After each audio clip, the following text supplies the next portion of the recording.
So I've been a therapist for the past 20 years, well, actually a little bit longer, but the longer I practice, the more I realize the importance of the concept of power through surrender. And a lot of times when people hear the word surrender, they think, what? Are you kidding me? You want me to surrender? I'm a survivor. I have fought long and hard to get where I am, and now you're telling me to surrender and give up? No way.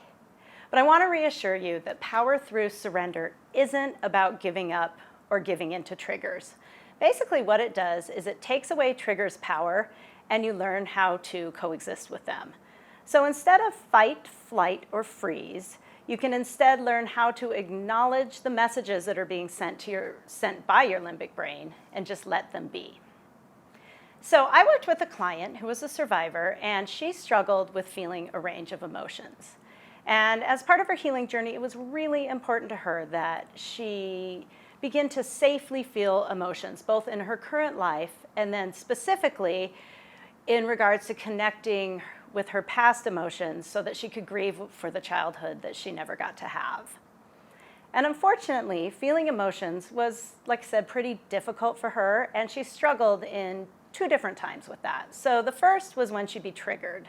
And she'd get triggered when something reminded her about how she was not protected by the people who should have been there for her. Or she'd get triggered when she would intentionally think, okay, I'm going to try to connect with these feelings of loss. I'm going to sit down and I'm going to think about them. When either of these happened, boom, intense fear would hit her whole body just like a wave, almost like terror. And she would shake and it would be really, really uncomfortable. So of course, in response, her limbic brain tried to suppress or control the situation to make the fear reaction go away. So limbic brain is like, we need to stop this. So the client would dissociate. Sometimes she'd go to out of control exercise to the point of just exhaustion, way past being healthy. Sometimes she would use excessive shopping or sometimes alcohol use. So we looked at this pattern, and then she said, okay, I'm going to start trying power through surrender. And through using power through surrender, she was able to break this pattern. So when the terror feelings started, instead of going to fight, flight, or freeze, so instead of the shopping or the dissociating, she did something different. She acknowledged the trauma voice and said, well, there it is. And in acknowledging it, she basically said, well, hello, terror. I know you. I know you really well. We've been together many a times.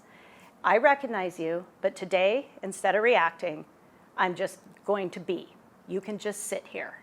And she was able to let it sit there and just coexist with it, while slowly and safely experiencing sadness about the love she wanted to receive as a child, but she didn't get. So did the fear go away? No. It was still here, but she didn't try to fight it or control it. So as time went on, she continued just to recognize that fear and let it be. And the fear became less and less, and her ability to safely explore and feel emotions became more and more. So power through surrender, it can be difficult and it can be scary, but I really, really want to encourage you to try to explore this concept, because I promise you it can be done, and it is really, really worth the outcomes.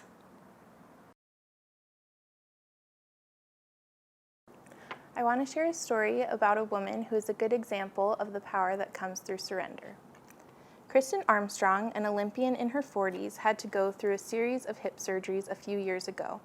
She has commented that it could be easy to think about her age and her injuries as limitations, but these are things she can't control. She can't change her age, so she doesn't battle against it. Instead, she focuses on training and pushing herself mentally. People ask Armstrong why she wants to continue competing despite her challenges, and her response is simple: because I can. Armstrong's determination paid off when she won a gold medal in cycling the week of her 43rd birthday at the Rio Olympics. I love the way that she focuses on things she can control and doesn't fight against or use her energy on things she can't control. It can be very freeing to surrender to those things that we cannot control. I hope as you practice power through surrender that you feel uplifted and lighter.